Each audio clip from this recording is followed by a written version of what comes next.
All right, welcome everyone. I think we'll get started. My apologies for being a little bit late. I just wanted to get some technical issues out of the way. So thank you for joining us.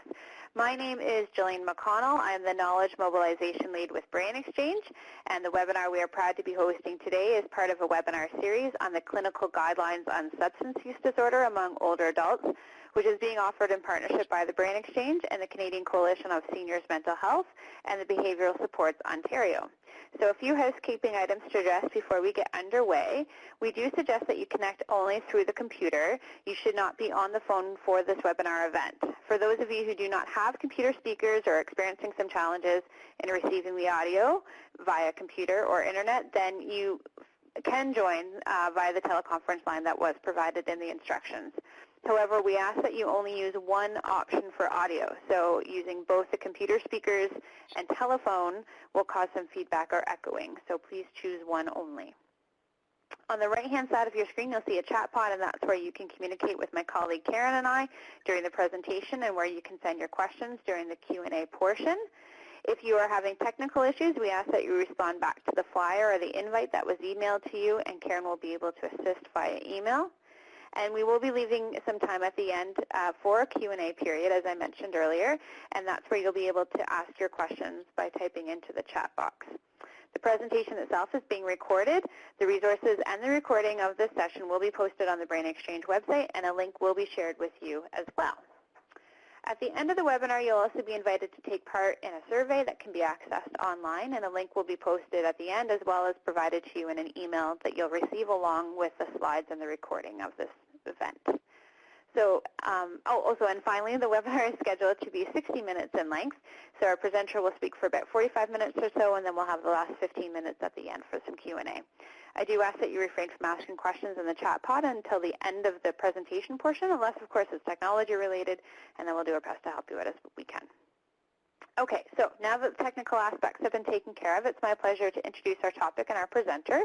So the title of today's session is the Canadian Guidelines for Older Adults, Prevention, Assessment, and Treatment of Alcohol Use Disorder, and our presenter is Dr. Peter Butt.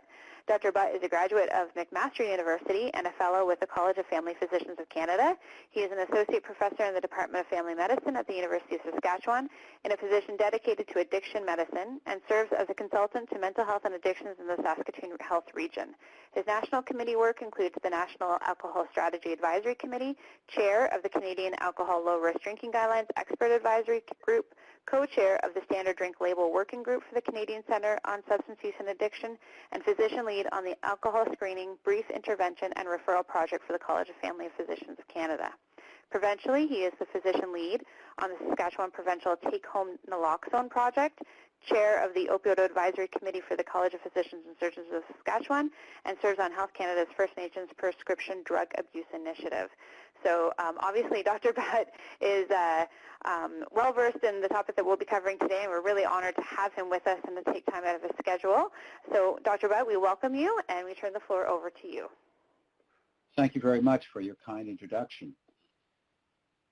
I have no disclosures, no conflicts of interest, but the working group members were carefully screened for any conflict of interest and received an honorarium for their work on this particular project. The funding for the Canadian Coalition for Seniors Mental Health came from Health Canada's Substance Use and Addictions program to create a set of 4 guidelines: prevention, assessment, and management of substance use disorders among older adults, specifically for alcohol, benzodiazepine receptor agonists, cannabis, and opioids. I'd like to acknowledge the project director and coordinator, the Guidelines Steering Committee, and the significant support that we received from others for the completion of this project. The Canadian Coalition for Seniors Mental Health has a mission to promote the mental health of seniors by connecting people, ideas, and resources. It's driven by national representation across 12 organizations and strives to achieve the following objectives, specifically education, advocacy or public awareness, research, best practices, assessment and treatment, family caregivers, and human resources. This is really to give you a sense of the context in which the committee did this work. Previously, the CCSMH has produced national guidelines on seniors' mental health with regards to assessment and treatment of depression, delirium, mental health issues in long-term care homes, and suicide risk and suicide prevention. The objectives for today would be to highlight the key issues and challenges related to substance use in older adults, list the significant recommendations from the Canadian Guidelines for Alcohol Use Disorder, and identify and describe the unique paths, opportunities, and challenges in implementation and knowledge translation. Canadians have several misperceptions when it comes to substance use among older adults. Some don't think it's an issue at all.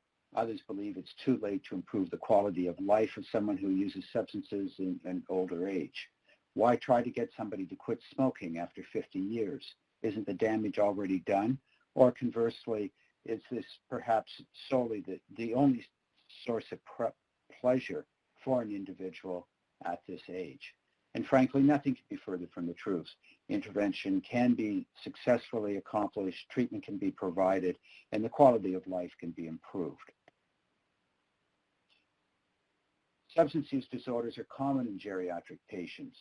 In the psychiatric population, 21 to 44% would screen positive for a substance use disorder, whilst 14 to 21% would do so in the geriatric medical population. The difference, of course, being the increased level of substance use disorders amongst those with concurrent mental illness. There's increased vulnerability to the effects of substance use in older adults due to changing physiology, psychological, social, and pharmacological circumstances. The challenge of complex clinical presentations is due to comorbidities, cognitive impairment, and associated polysubstance use. So frequently, this is underdiagnosed. The baby boom generation was the first generation to be significantly exposed to recreational drugs and reports a higher lifetime prevalence of use and past-year use than any generation that precedes them. You can see the significant increase between 1990 in the graphic and 2010 for accidental overdoses amongst those aged 45 to 64. Increased exposure equates to increased accidental overdoses, particularly in the context of polysubstance use. Increasing substance misuse in older adults has certainly been identified in a number of different journals, and this includes not only drug use but also alcohol use. And it's called for intervention, which of course has led to Health Canada's interest in funding this particular set of guidelines.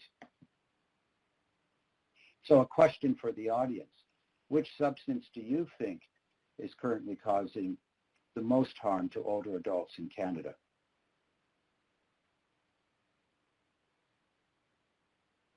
We'll pause for a minute to let you vote.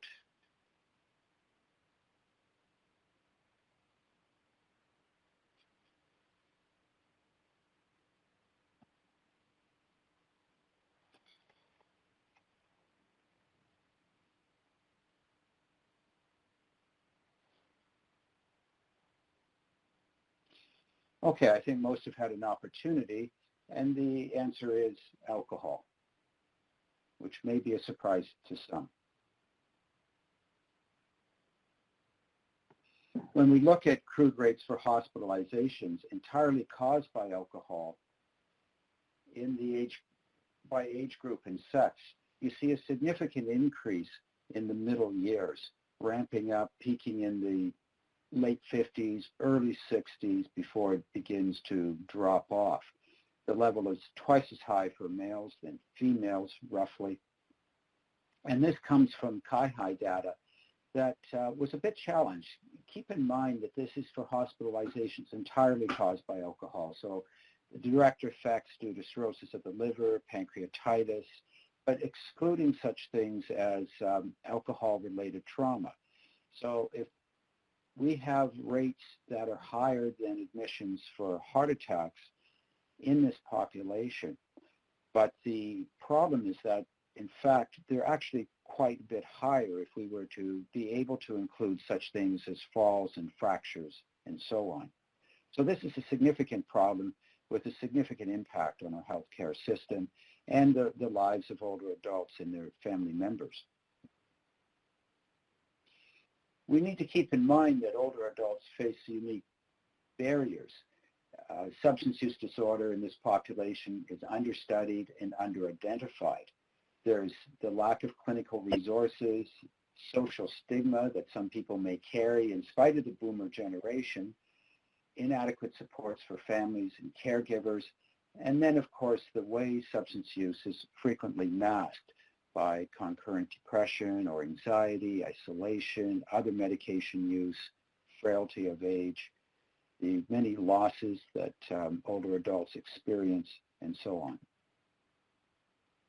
In terms of the development of the guidelines, we had an interdisciplinary guideline committee that include a person with lived experience. There was a literature search conducted of both existing guidelines, meta-analyses, a further literature review, and website search.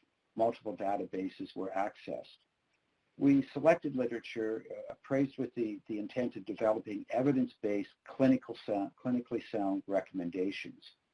Agree 2 was used to identify guidelines that are of sufficient quality to inform these guideline developments.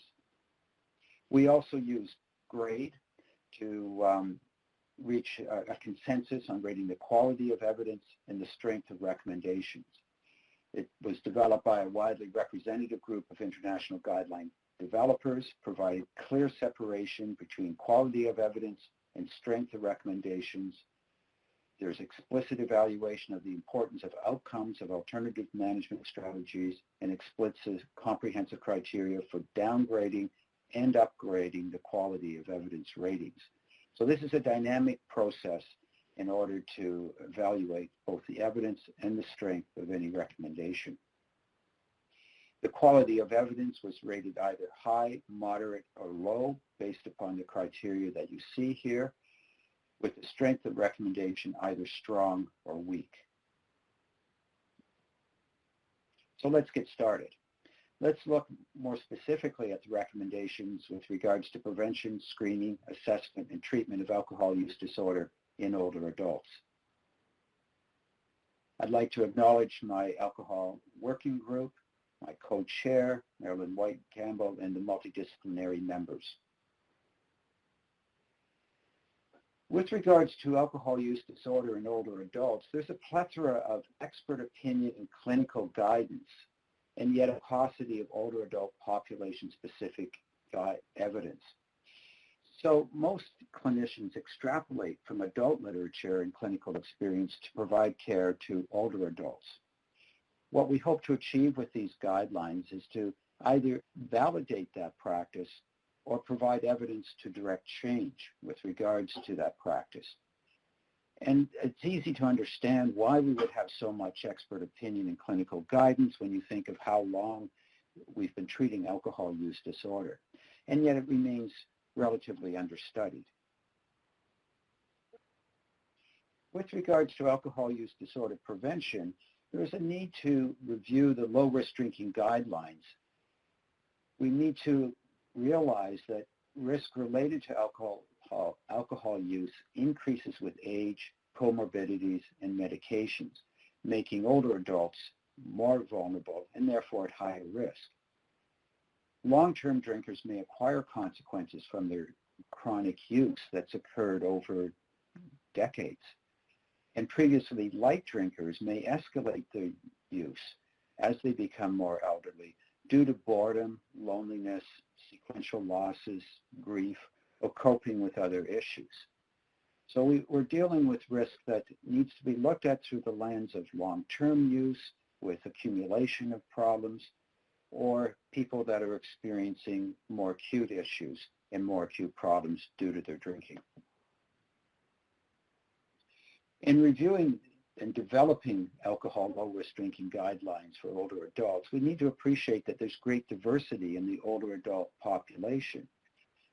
There's changes that come with age, but some people are very hardy, well into their older adult age group, into their 70s or even their 80s, whilst others enter that period at the age of 65 with significant comorbidities and chronic disease. One of the other challenges is that with low-risk drinking guidelines, there's no international standardized approach, either for adults or older adults. Consensus is gradually emerging, but it's very cultural and social in its context as well. Certainly, however, with age alone, over the age of 60 and 65, we have decreased lean body mass, and with that, changes in gastric and hepatic metabolism of alcohol, specifically decreased metabolism. We add into that evolving changes in terms of cognitive function and concurrent risk of acquired brain injuries or stroke, increased frailty with risk of falls, and we have a complex picture in which to develop guidelines that hopefully will be of use to the population. Our first recommendation with regards to prevention and low-risk drinking guidelines for older adults age 65 and older is for women, no more than 1 standard drink per day with no more than 5 per week in total. And for men, no more than 1 to 2 standard drinks per day with no more than 7 per week in total. Non-drinking days are recommended every week. This is based upon the definition of risk that we have in the National Low-Risk Drinking Guidelines for Adults, which is based on all-cause mortality, and the point at which the mortality from amongst those who consume alcohol exceeds the mortality amongst those who do not drink, the lifetime abstainers. What you see here is effectively a 50% reduction in that. 30% of that reduction is due to the physiological changes. Decreased hepatic metabolism, to a certain degree, decreased gastric metabolism, as well as decreased volume of distribution with decreased body water content and decreased lean body mass. So that for people over the age of 65, increasingly what one sees with the same consumption of alcohol is a 30% increase in blood alcohol concentration versus a younger adult. We added in another 20%, which isn't quite so scientifically based, due to the increasing levels of frailty and vulnerability, so that there was a margin here of safety with regards to risk. The application of this is going to be challenging, however. I wouldn't be surprised if some of you have questions with regards to a methodology, with regards to the low-risk drinking guidelines. But it's important that we're transparent with regards to risk, the calculation of risk, and how this translates into consumption recommendations. Attached to the low-risk drinking guidelines for older adults would be advice with regards to health, specifically health conditions that will be affected by alcohol, dementia, Parkinson's disease, hemorrhagic stroke, epilepsy, dysrhythmias, hypertension, obstructive sleep apnea, COPD, liver disease, pancreatitis, GI, and breast cancers, as well as frailty and medication use. If people are experiencing challenges with regards to any of these factors, they should consider transitioning to lower levels before the age of 65. 65 isn't a magical age. It is, however, an indication of significant changes in physiology, as has been discussed. But for those that are experiencing health challenges earlier in life, they should individualize their risk and decrease their alcohol consumption accordingly.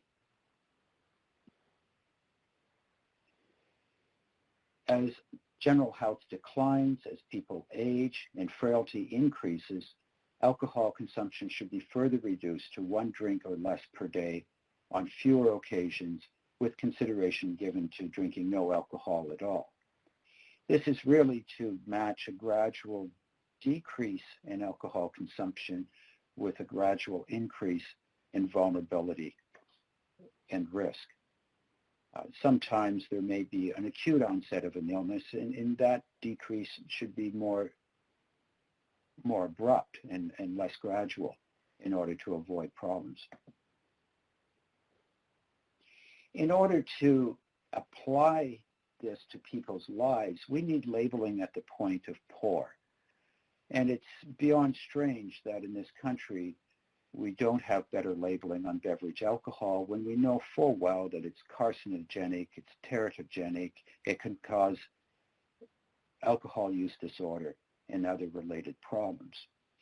So it really behooves us, I think, to educate people at the point of pour with labeling that indicates what a standard drink is and the number of standard drinks in that beverage, as well as the lowest drinking guidelines for both adults and older adults, with, thirdly, a warning of alcohol-related risks and harms.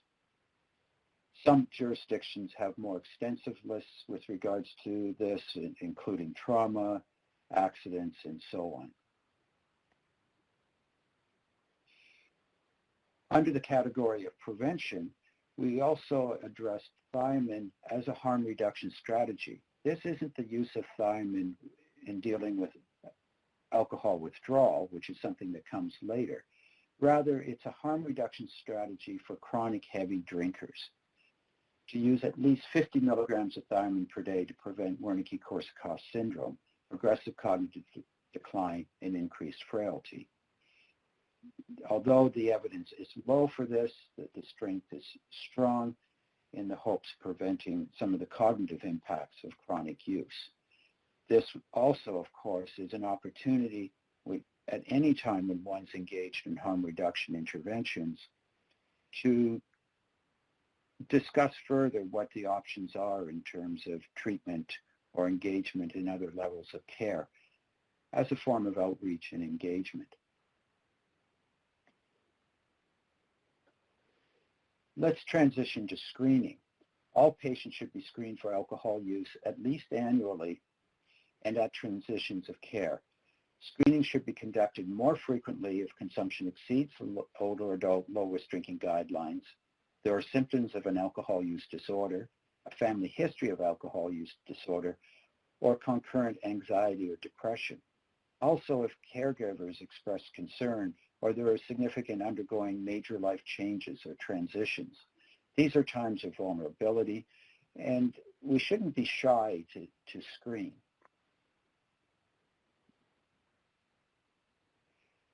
In addition, older adults should be asked about alcohol use in all care settings, not solely in the community. This would include hospitals, rehab facilities, home health care, community services, assisted living, and long-term care facilities, as well as specialized programs. And transitions in and out of these different types of facilities would be a good opportunity to include alcohol screening. We need to ensure that screening for alcohol use disorder in older adults is age appropriate and employs active listening, is supportive, accounts for memory impairment or cognitive decline, is non-threatening, non-judgmental, non-stigmatizing, and we very much need to recognize that the DSM-5 criteria will under-identify due to reduced occupational or social obligations. Remember, in the DSM-5, we are looking for a host of criteria that cover risky use, loss of social function, pharmacological interventions, and so on. If people aren't engaged in work or social obligations, we may not be able to pick up quite so easily that they are indeed struggling.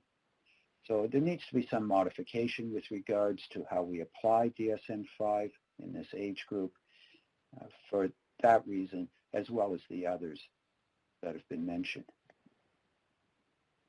There are a number of screening tools that we've identified as recommended for older adults. We've included a list here, and in the paper, there's pros and cons with regards to these, recognizing that different settings are going to feel comfortable with different processes. And it's not simply one that we recommend, but rather that screening be done with an appropriate tool for the context and the individual being screened. When individuals are being screened, it's important to get consent to discuss the patient's alcohol use and its impact with family, friends, and other caregivers. Although the evidence for this is low, the strength is strong because we need that collateral information to get better insight into just what the drinking levels are and what the impacts are. These are frequently underreported by individuals. Collateral information is very helpful, but we need to get informed consent as well. If they screen positive, the individual should be assessed by an appropriately trained healthcare provider. Screening can be done in almost any setting. It doesn't necessarily require a physician or indeed a healthcare provider in a technical sense, but someone who is trained in order to do the screening, with the results passed on for further assessment if it seems likely that they are struggling with an alcohol use disorder. The assessment has to be more comprehensive, of course. When one is thinking that somebody has an alcohol use disorder, has signs of harmful use, or present with acute intoxication, we need to use standardized questionnaires. We need to explore quantity and frequency of alcohol use and potential harms, an assessment of concurrent medication and other substance use, determination of the presence of potentially another substance use disorder, the evaluation of physical, mental, and cognitive capacity, nutrition, perhaps chronic pain, social conditions, family and social supports, and overall functioning. This requires collateral history. For opioids. The assessment should be performed regardless of physical, mental, or cognitive comorbidities, with modifications as deemed appropriate. Again, we're dealing with a very diverse population, so we need to be thoughtful with regards to how we do this.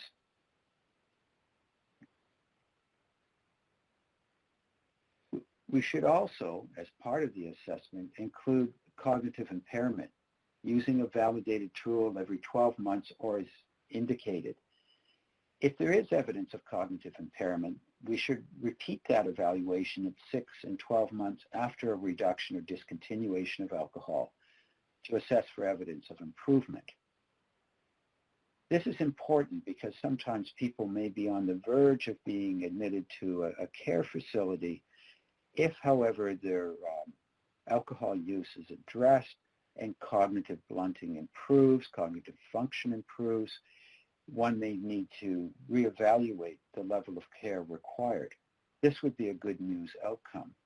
But we need to appreciate that this is something that needs to be repeated over time to assess the trajectory that they're on once the reversible effects of alcohol have been addressed. Let's transition to treatment. The least intrusive or invasive treatment options, such as behavioral interventions, should be explored initially with older adults who present with a mild alcohol use disorder. Keep in mind that this conversation and these initial approaches can function either as a pre-treatment strategy or as treatment itself. So if they have a mild alcohol use disorder, excuse me, I think somebody has unmuted their phone. Could you mute again, please? Thank you.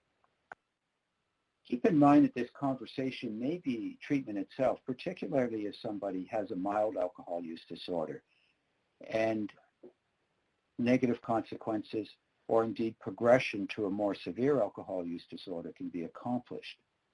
On the other hand, if what we're believe is a mild alcohol use disorder initially with collateral information and progression over time becomes a more severe alcohol use disorder, we've established rapport and a pre-treatment strategy to assist the individual.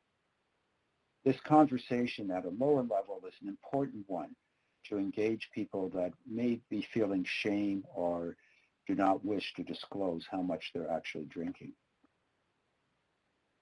We should routinely offer alcohol behavioral intervention and case management with pharmacological treatment, anti-craving medication, which will be commented on later, as it may improve the efficacy of primary care treatment. These behavioral interventions are important. The complexity of issues are often significant, and all of these can impact in terms of drivers for continued consumption.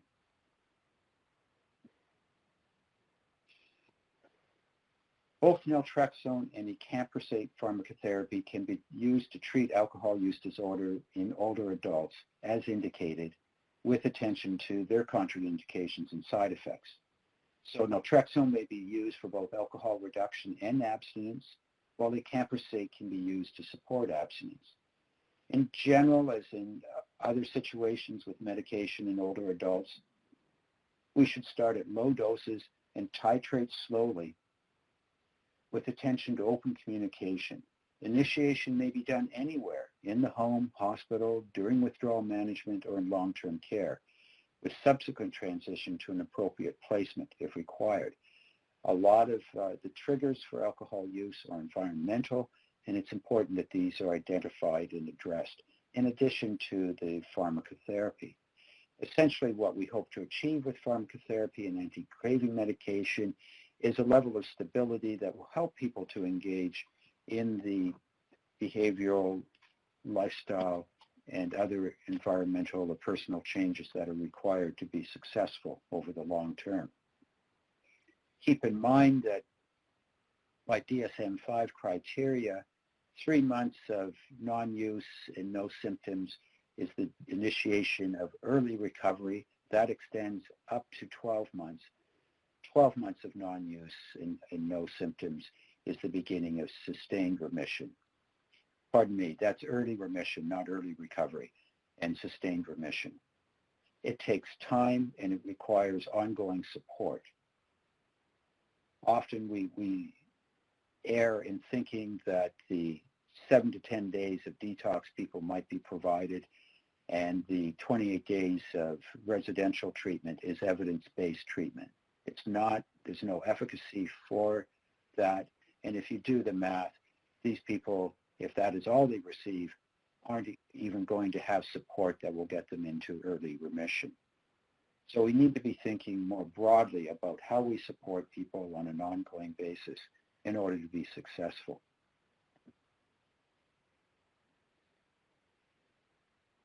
With regards to treatment, all older adults with alcohol use disorder and their caregivers and support persons should be offered psychosocial support and treatment as indicated as part of the overall treatment plan. We often include family members and support people as part of the treatment for substance use disorders in general. This is important because there are situations in which the caregivers may be significant enablers of ongoing use. So they need to receive appropriate education.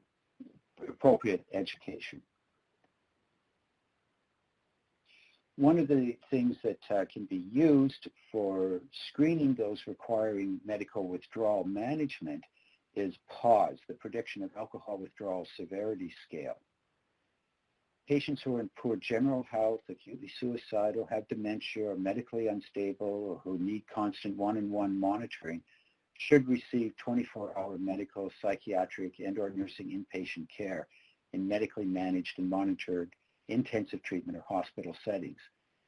PAWS helps to identify those people that need this higher level of very close medical monitoring in order to avoid negative consequences.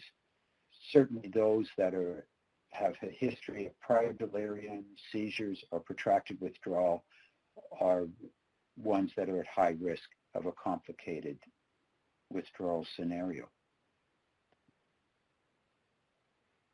In the management of alcohol withdrawal in older adults, it's best to use the CYAR symptom score with protocols using a shorter-acting benzodiazepine such as lorazepam.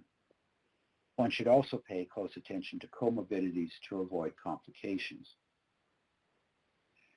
So we would come out recommending lorazepam for the treatment of alcohol withdrawal in older adults, and only progression to diazepam if it's required for the longer-acting coverage. Generally speaking, however, it's best to start with lorazepam so it can be adjusted and fine-tuned. This is one with regards to treatment that might generate some controversy. It has a consensus level of evidence. As a harm reduction strategy for older adults in controlled environments where medical withdrawal is not available or deemed appropriate, it is recommended that a managed alcohol taper be considered. Individualize the taper by one standard drink every 3 days, which would be considered an aggressive tapering, one standard drink per week, which would be moderate tapering, or one standard drink every 2 to 3 weeks for more mild tapering, using CYAR monitoring to keep the withdrawal symptom score less than 10. This approach should be individualized, incremental, and with an indeterminate timeline. Think of people that are in smaller communities, regions of the country that don't have ready access without significant transportation for more intensive medical management of the withdrawal. You could use the alcohol consumption per day based in standard drinks by history. Start with a slightly reduced number. You do not want to dose them to the level of intoxication, but once they're reasonably stable to prevent acute withdrawal, you can then gradually decrease it using this protocol. This is an area that requires further research as to its efficacy and indeed its safety for both the indications and contraindications. We received clinical reports of this being used, but could find no literature. During withdrawal, to prevent the development of Wernicke's encephalopathy, at least 200 milligrams of parenteral thiamine should be administered daily for 3 to 5 days. The evidence for thiamine is high. However, the evidence for the dose of thiamine is low. It's all over the map in the literature. There's nothing that tells us exactly what level we should be aiming for in terms of dosing. This is probably at the lower end of the scale, hence the recommendation to use at least 200 milligrams. Nevertheless, the strength is strong.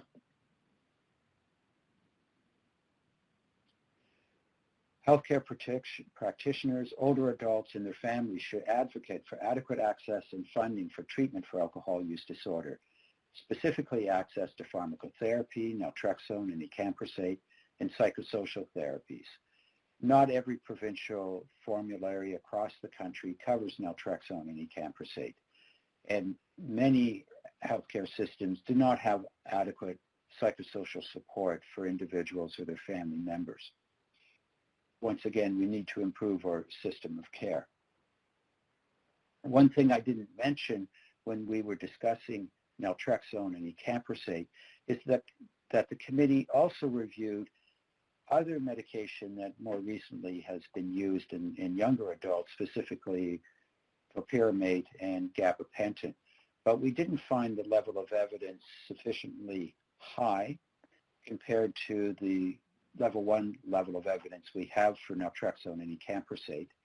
And in addition, we had concerns about the cognitive blunting effect of both of those medications, which probably should be avoided in a vulnerable population. A third factor is that in some populations, gabapentin is used in a binge pattern or combined with other substances of misuse in order for people to become intoxicated. So there are challenges sometimes with gabapentin in some of these populations. The treatment response for alcohol use disorder should be monitored through laboratory measures. This is well known and well monitored, keeping in mind that what we're looking at is the response physiologically to alcohol cessation, particularly with regards to liver health. This isn't monitoring with regards to compliance or sobriety per se, or abstinence. This is something that is more for the physiological response. The severity and management of concurrent physical and mental health conditions such as co-occurring psychiatric disorders, suicide risk, and cognitive disorders, as well as social transitions in the individual or family, should be continued to be reviewed and monitored, regardless of continuance, reduction, or cessation of alcohol use. The process of recovery is dynamic. It takes time.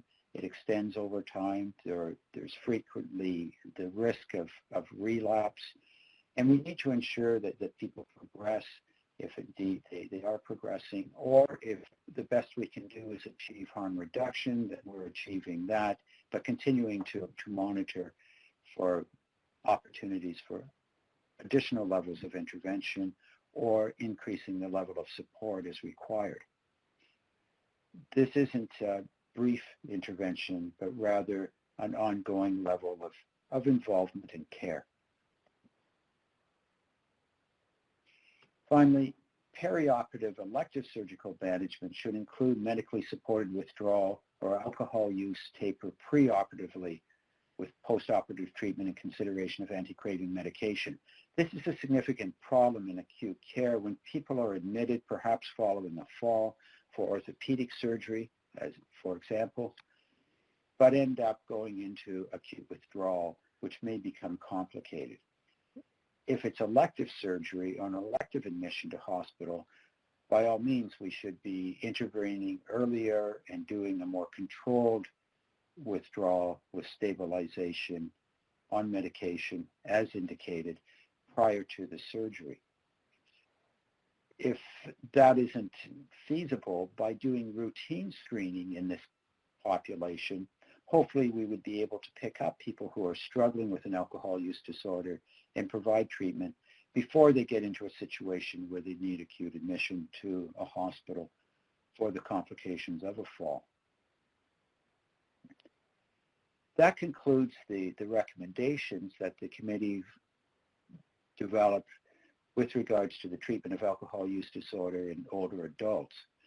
What we need to do, however, is to use approaches to create and improve a seamless continuum of care that extends from screening all the way through to recovery. That includes prevention, early intervention, as well as treatment and support for people that have a moderate to severe alcohol use disorder. Another future direction that we need to examine is the efficacy of oral thiamine supplementation to prevent Wernicke-Korsakoff encephalopathy in ongoing chronic heavy drinkers, as well as clinical practice guidelines on thiamine dosages and routes of administration in alcohol withdrawal. One of the things that complicates this in the literature is the comorbidity that we frequently see. We're not really dealing with a population that isn't already impacted cognitively by their alcohol use. Future direction should also look at different approaches to alcohol use disorder counseling and other supports specific to older adults. Efficacy and best practice approaches for managed alcohol tapering as opposed to medical withdrawal is something that is perhaps worthy of research, particularly for situations across our country that don't have adequate access to more intensive medical care.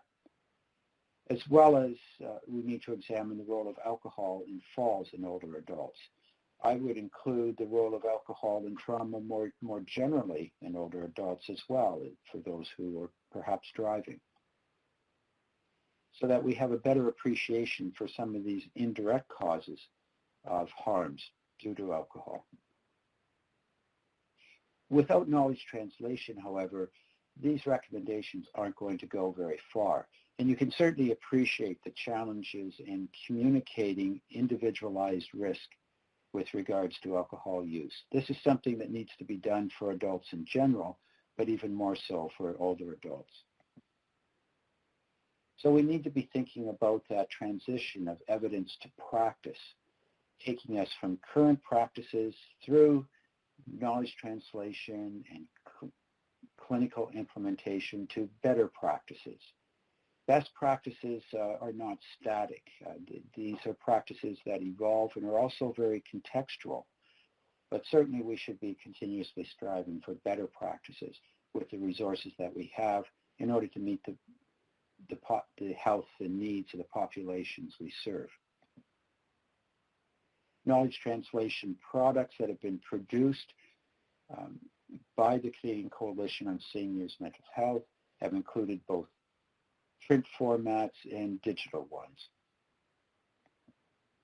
And certainly for clinical implementation, we need to be thinking of not only webinars such as this, but clinical and community-based discussions with both information sheets and brochures, perhaps clinical pocket cards, phone apps, as well as other online downloads that would be helpful to people to implement these guidelines. So the burning question, of course, is how will you implement these changes in your organization, in your clinical setting? What can the CCSMH do to assist to produce products that are actually going to be useful to individuals, to healthcare providers across the continuum of care in many, many diverse healthcare settings? If you're interested in contacting the Canadian Coalition for Seniors' Mental Health, the website is there, and I'd like to thank you and take any questions that you might have. Thank you very much, Dr. Butt. That was very a comprehensive overview, and I'm very appreciative of that because I know it's a lot to review in a short period of time. As Dr. Butt said, we are now going to open up this webinar for questions. Just as a reminder that you can type your question into the chat pod, and we'll try to get to as many as possible with the time remaining. And then also just a reminder, during the last 5 minutes of the Q&A, we'll be posting some poll questions, and we invite you all to answer each of those questions, and your responses help us tailor future webinars to meet your needs. So we're going to jump in here. This question came up early on, and that is, Dr. Butt, if you can speak to some of the managed alcohol programs that are offered in retirement homes as part of treatment, how would those fall under this new guideline strategy, and or where do you see it falling under this guideline strategy? Yes, that was addressed in the one with regards to the different intensities of taper. And we know that it's a pattern of practice in some settings, but there's no literature with regards to it. We looked at the literature with regards to managed alcohol programs in general, not specifically for older adults transitioning into different care environments, but looked at some of their approaches, which are very much harm reduction based. In this particular scenario, what we're looking at is using the gradual taper as a substitute for withdrawal management so that they're not being exposed to the toxic effects of alcohol on an ongoing basis and not running into problems with medication and alcohol interactions. Keeping in mind that many long-term care facilities don't permit beverage alcohol on their premises, unlike different residences that may actually provide it. So we're really looking at those facilities that need a person to come off alcohol, but the situation is deemed to be one where it's not practical, feasible, or safe in that local context to have someone undergo an acute medical withdrawal, and therefore we're looking at these very gradual reductions in levels of consumption over time to a point of cessation. Hopefully that answers the question. I know that it can lead to some conflation with other managed alcohol programs. That wasn't the intent of that particular recommendation, however. I'm going to move on because this question is coming up quite a bit, so I'm going to do my best to paraphrase a number of questions into one. But there seems to be some strong interest in hearing about your approach or recommendations with respect to the use of alcohol and or treatment options for older adults that have a cognitive impairment, whether it be a dementia or a specific diagnosis of Alzheimer's, frontotemporal, et cetera. How does that work? I know you mentioned sort of reviewing screening at a more consistent level, 6 months on, et cetera. But if this person has been already formally diagnosed with a dementia and they are actively using alcohol on a regular basis, maybe perhaps exceeding what is recommended, what would the treatment approach be in those cases, particularly when they're already having trouble remembering medication use, et cetera? Right, and this is a situation where it really depends on the individual's ability to engage in a conversation.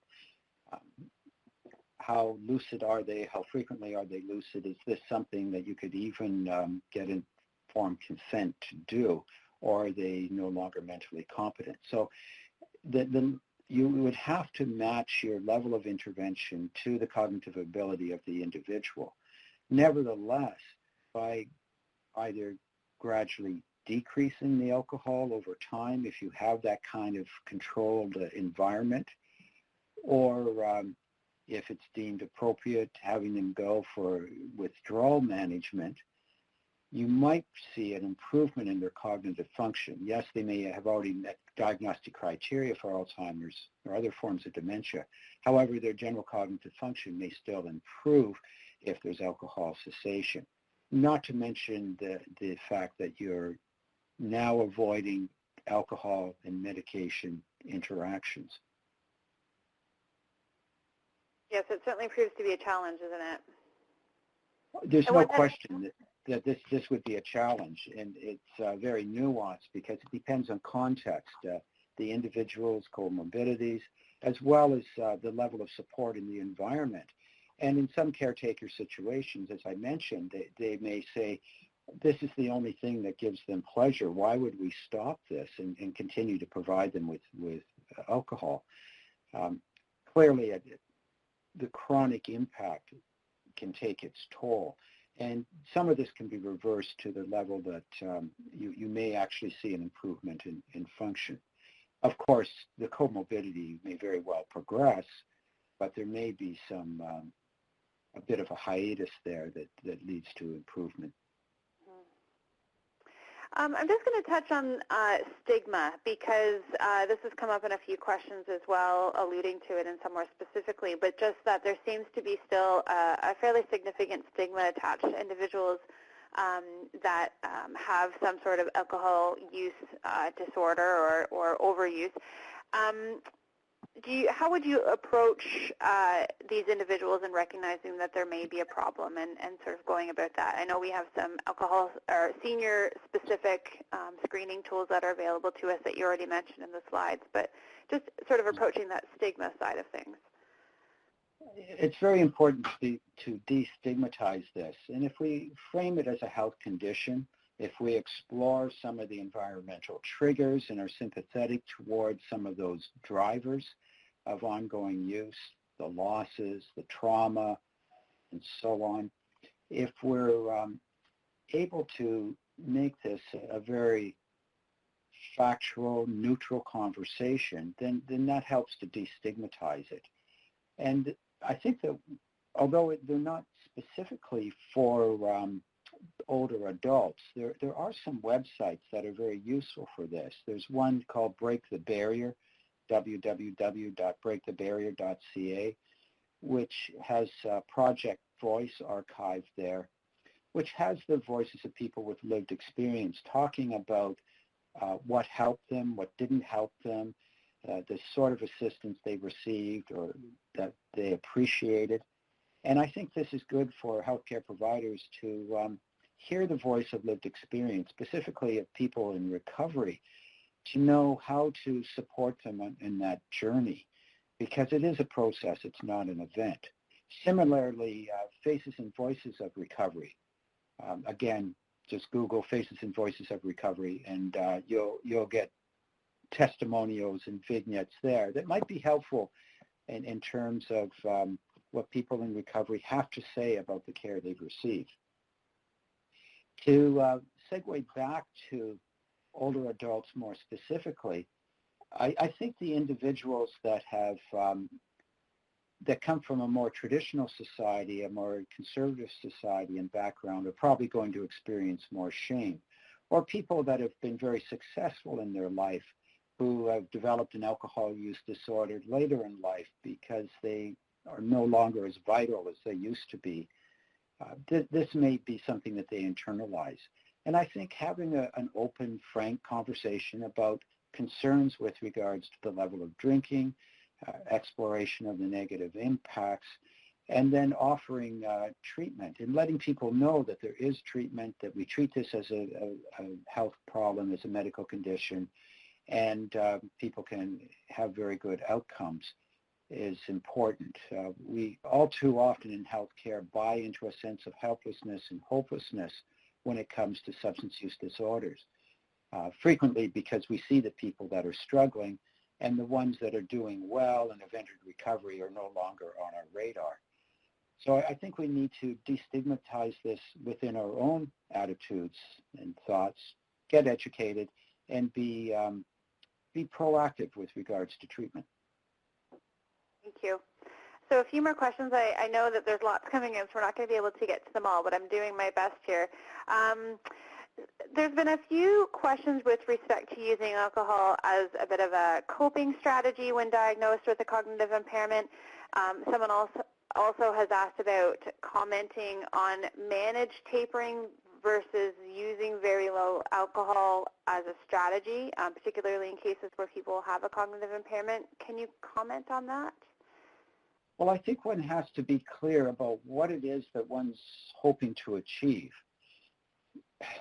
We know that alcohol has cognitive blunting effects, so I'm not sure about its utility in coping with cognitive impairment if at the same time it's worsening it. And I think that engaging them in other pro-social strategies would be a better approach, if it's possible. The other is to look at exploring the relationship or the attachment that the individual has to the continued use of alcohol. What does it mean to them? And this is something that we do with motivational interviewing that I'm sure many people in the audience are familiar with. Exploring the attributes, if you will, or what people get out of it before we start delving into the negative consequences so that we can start to develop some ambivalence towards the use. The other issue is, again, with regards to environmental management. And by gradually reducing the alcohol level over time, one can achieve cessation without provoking withdrawal symptoms if it's done cautiously enough. Now, it depends upon the setting. You may end up in a setting where the person is mentally competent and they have no desire whatsoever to quit drinking, but they might be willing to reduce to a low-risk drinking level for older adults, which implies, as they become more frail, a further reduction. But at least you're getting them into a state where it's gradually coming down to a level that one would hope would be healthier and less risky or overtly harmful. And finally, just can you remind us when the report is anticipated to be made public? Yes, I think publication will be coming out in the new year.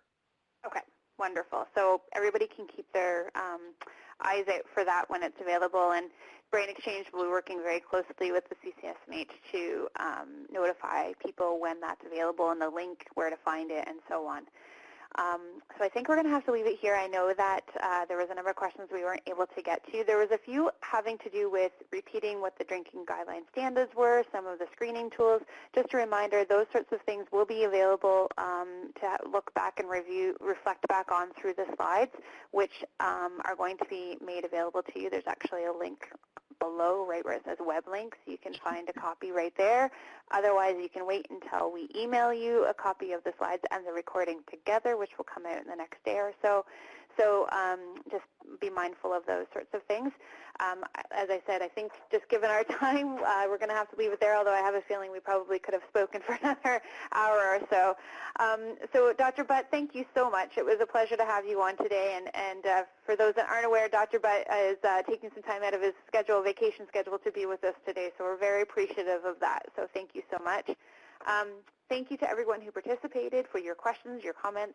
It always makes for a really engaging session when there's that type of interaction. So thanks again for that. As I mentioned earlier, we will be sending out a copy of the recording and the slides to you in the very near future. And along with that will be an online survey that we invite you to take part in. And the link will be there as well. And it's also, again, on that web link that you see on your screen. I do want to provide thank yous to the Canadian Coalition for Seniors Mental Health, as well as to Behavioral Supports Ontario for their financial support for this webinar, as well as to Behavioral Supports Ontario Substance Use Collaborative, which really led in the development of these best practice guidelines. And as mentioned in my introduction, this webinar is a series, or one of a series of these new clinical guidelines. So please keep an eye out for further information on the next webinar, which is scheduled to take place in the next month or so. So if you're a Brain Exchange member, you'll immediately receive notification when the registration for that event opens. So Dr. Butt, any final words before we close today? No, thank you very much for your attendance. I've been looking at some of the questions. I wish I could spend more time to take them and to provide some answers. Hopefully the publication will be available, if not before the new year, certainly early in the new year. Wonderful. And we'll do our best to assist with that and getting that information out as well. So thanks, everyone. Have a wonderful remainder of your day. Until next time, take care. Bye-bye. Thank you.